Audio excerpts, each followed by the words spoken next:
Hey everybody, Dan Shinder here on Drum Talk TV live if you're watching it live, or archived if you're watching it archived. And I'm at Drum Talk TV headquarters in Globe, Arizona, tiny mountain town 100 miles east of Phoenix up in the mountains. And my guest today, René Barthen, is in the Netherlands.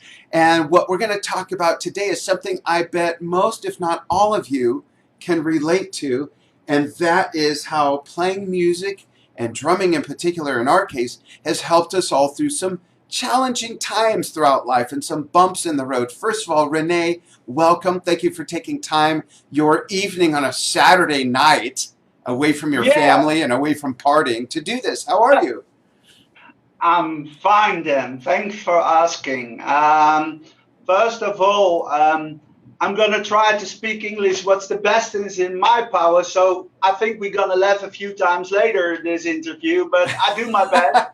Yeah, you're fine. And everybody who's watching, let us know where you are watching from. And in the comments, feel free to share your challenge in life story and how playing drums or whatever other instrument you play helped you get through it. Because I've heard all kinds of stories.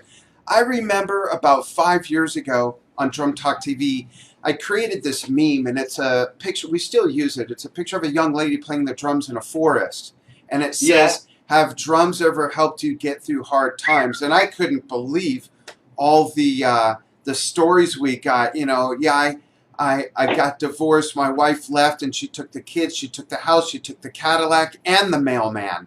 So I've heard all kinds of stories. René, you have related to me that you had a challenging time in life for about 4 years, and that getting back to drumming has really helped you through it.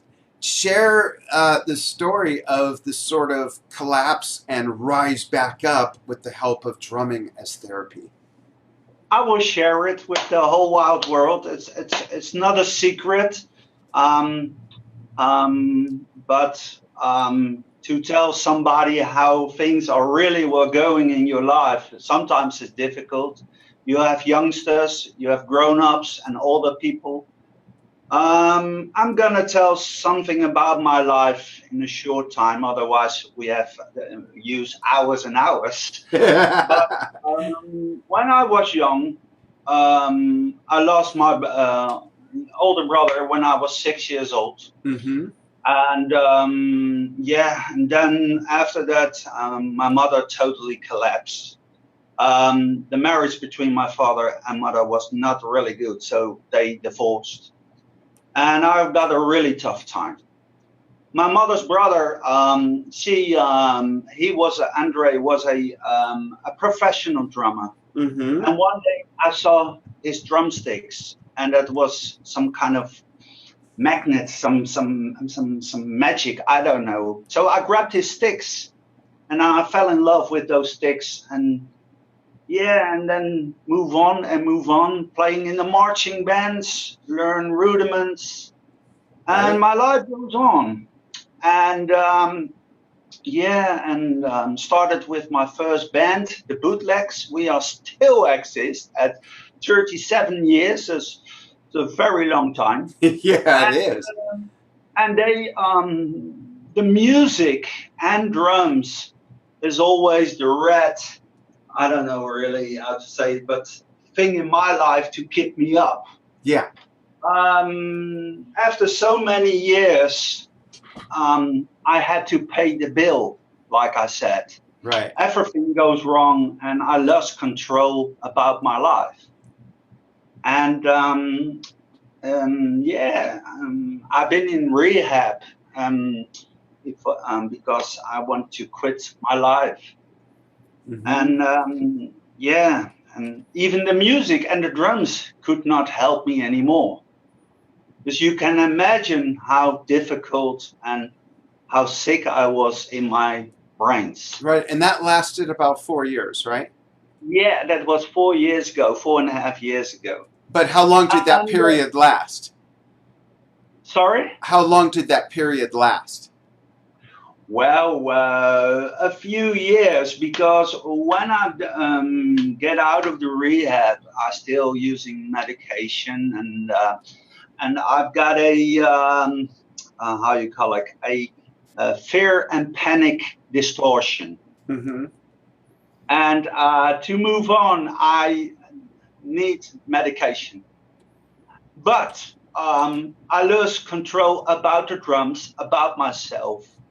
And in my head, I already say goodbye to the drums and music.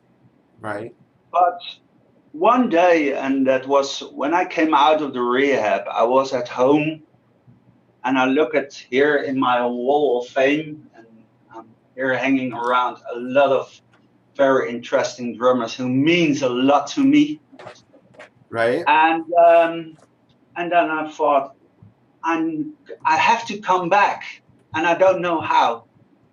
So what I did then is to grab my sticks, and I just play on my knee first, and that's the way it started. And well, when you have your driver's license, you can always drive the car. So when you learn the drums, like I have learned from many teachers, I was already sitting back on the drums, and with one of my best friends, his name is Mark Bornemann. He's my guide in music, my guitar player in my band Superfly. And this guy and also the other guys brought me back in control, playing with dynamic and tempos, and I've been stronger than ever. Let me ask you this.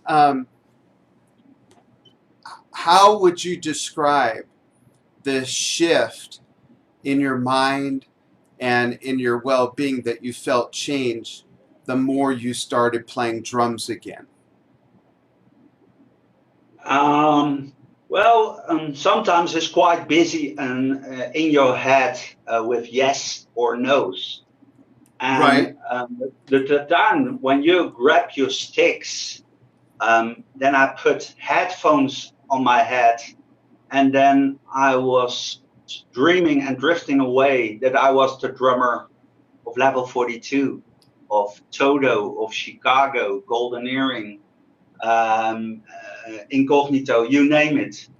And I don't know, that feeling that you are the drummer of a band. I know drummers have that feeling. You're the guy sitting with your drum. You're the groove machine. Right. So a heartbeat. That makes it really powerful. And also, of course, to the lady drummers out there, they're really upcoming, and I love that. And we have a special thing in ourselves, especially the fantastic drummers. They are born in another universe, I think. But we are totally different people than guitar players, perhaps. Totally different. I agree. When you put 100 drummers in one room, the atmosphere and the vibe is fantastic. Yeah. It's definitely different than 100 guitar players in a room. Yeah, nothing against guitar players. Yeah, but okay, I know Mark Bornemann, you're a fantastic guitar player. No, but listen, then when you put 100 guitar players in one room, they're gonna fight. No, but there's totally another atmosphere, a vibe in a room than with drummers. Really. Yeah. It's always. When I see on my Facebook or I speak so many drummers, we always come together, and sometimes when I do this, we have a bond. Yeah. And I know drummers, and they're really my friends for decades, really. Yeah. But back to get me out of the problems, the music. I approach music so much different than before I've been to my rehab. I listen more to the lyrics, looking really good what drummers do and did, because some of them are passed away. Right. And yeah, and then you mix it with something of yourself, and then you have René Barthen. Yeah. And that counts. I'm not always focused on one type of drummer or one type of music. And I respect so many drummers. There are a lot of underdog, I call them musicians, and Yeah. also drummers. Yes. Holland is a very small country. Mm-hmm. And well, the drummer scene, we know almost each other, really. And, I told you I've been for 27 years in the drum industry in the Benelux for several brands. So also these brands, when I've been in rehab, they never let me down. They were all there. And I'm really honored to that they believed in me, and they always stay with me, and that means a lot to me, really. Yeah. After all the years of playing, since you were young, since you first picked up those sticks at like 6 years old, and through all the years, and then going through, that challenging time you had, and then picking up the drums again, using that as therapy to help, rise back out of that. Do you still get that same feeling of when you used to play when you were younger? Definitely. When when I was young, in my youth, I really have problems with algebra and reading, writing. Mm-hmm. The drums. When I get my first book with music drum notes, I totally panic and collapse. And then but I want to play the drums. Yeah. So I still have contact with my first teacher, and his name is Fred. Mm-hmm. I think watching as well, Fred Cohen. And he learned more like an autodidact. I don't know the real word, but really in your head. And that is always the way and the path that I followed until today. Of course, sometimes when I'm playing in studio, I have to know where the bridge is coming, where to stop, where the intro, the outro, and go on and on and on. Right. So it's very nice to work with your brains, because when you play drums, everybody knows it. Your breathing goes different. Yeah. Your mind gonna be clearly. When you are sad and you play the drums, you can feel it. When you're mad, you can play a loud song and give all the energy you got. So your total t-shirt is sweating, it's wet, and you need a new one.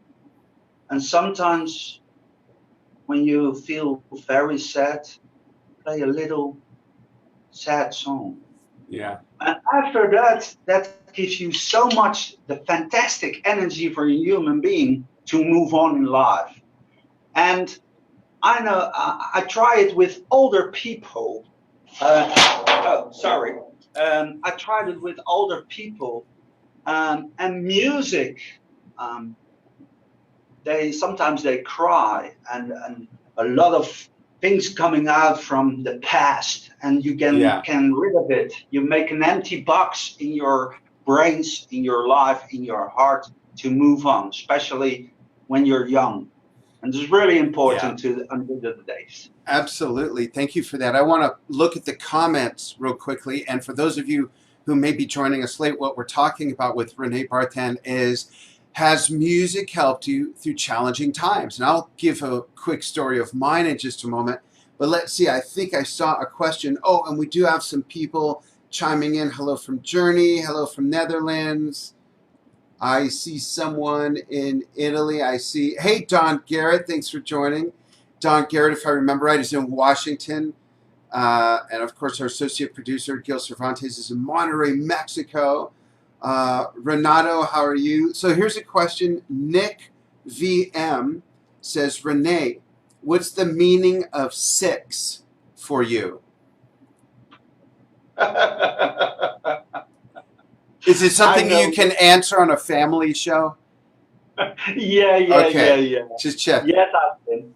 I know, Nick. And um,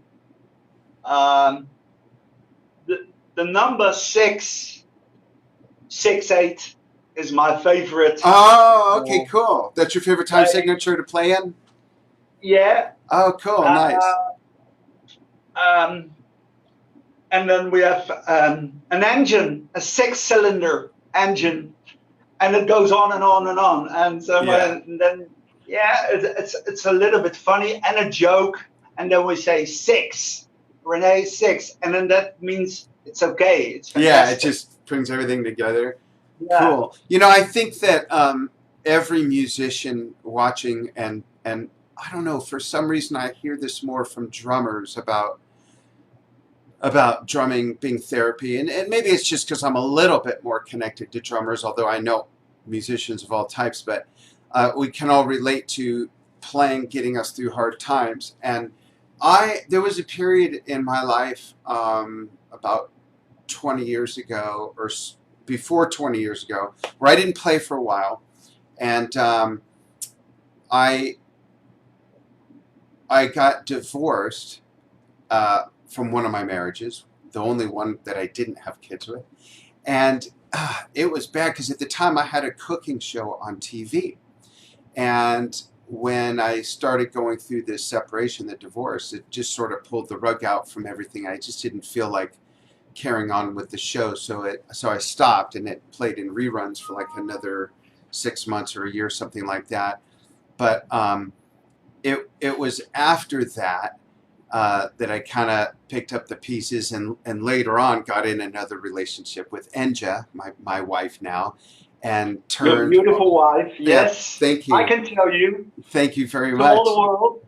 Yeah. You have a good taste, Dan. Thanks. And what I did was I finally set up like a studio we had a 3-car garage with a really high ceiling. So I set up a really nice studio there and started playing again. And the euphoria of when I used to play and used to play live and used to tour, used to do session work and produce and all those things, just came together all at once. And since then, I can relate more than ever that just drumming is such therapy. A lot of times when you folks see me play on Drum Talk TV, sometimes when I start that almost daily vlog show, I don't know what I'm going to play. Sometimes I don't even know what I'm going to talk about. Sometimes I know exactly what I'm going to play and exactly what I'm going to talk about. And either way, it all feels just as good. And even though I'm not recording anymore or touring anymore, just playing during our vlog that we do on Drum Talk TV, or when I go down, I say down because the studio's downstairs from here.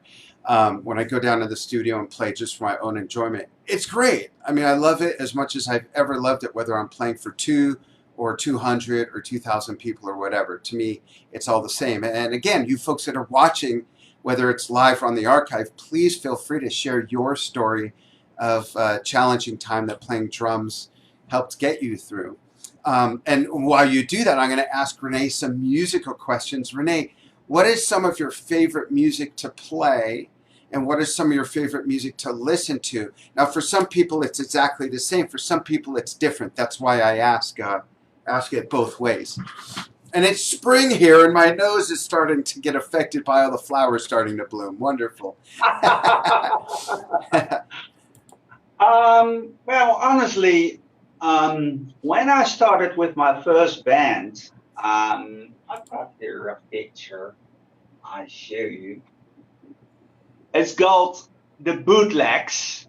Oh, yeah. Oh, I see it. Yeah. And I was 13 years old. That was my first gig ever.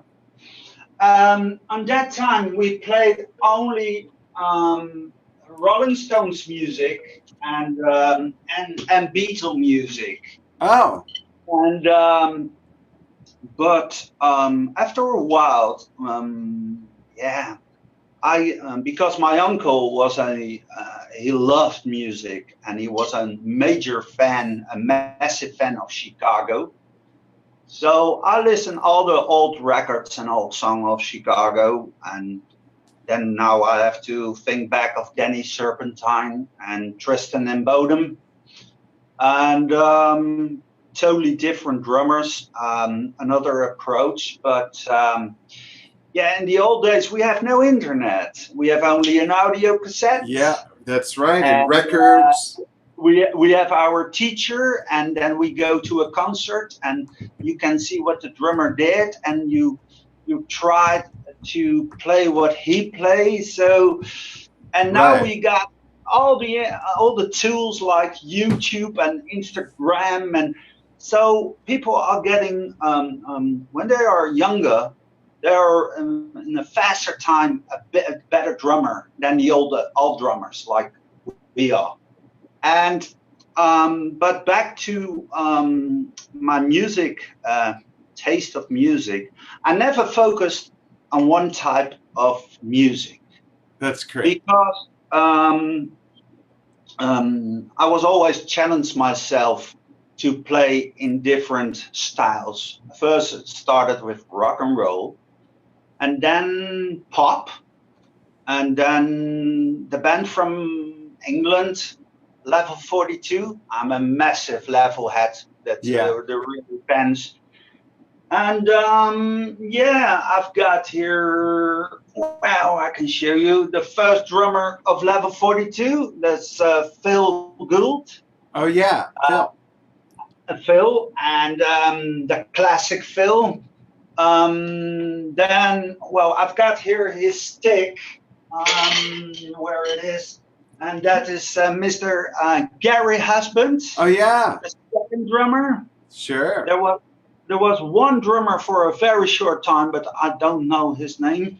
And the last drummer is really, it started on Facebook as a Facebook friend, and that is the fantastic Pete Ray Biggin. Yeah. And this is our latest photo, and this is the nice thing. He played with Level 42 in my hometown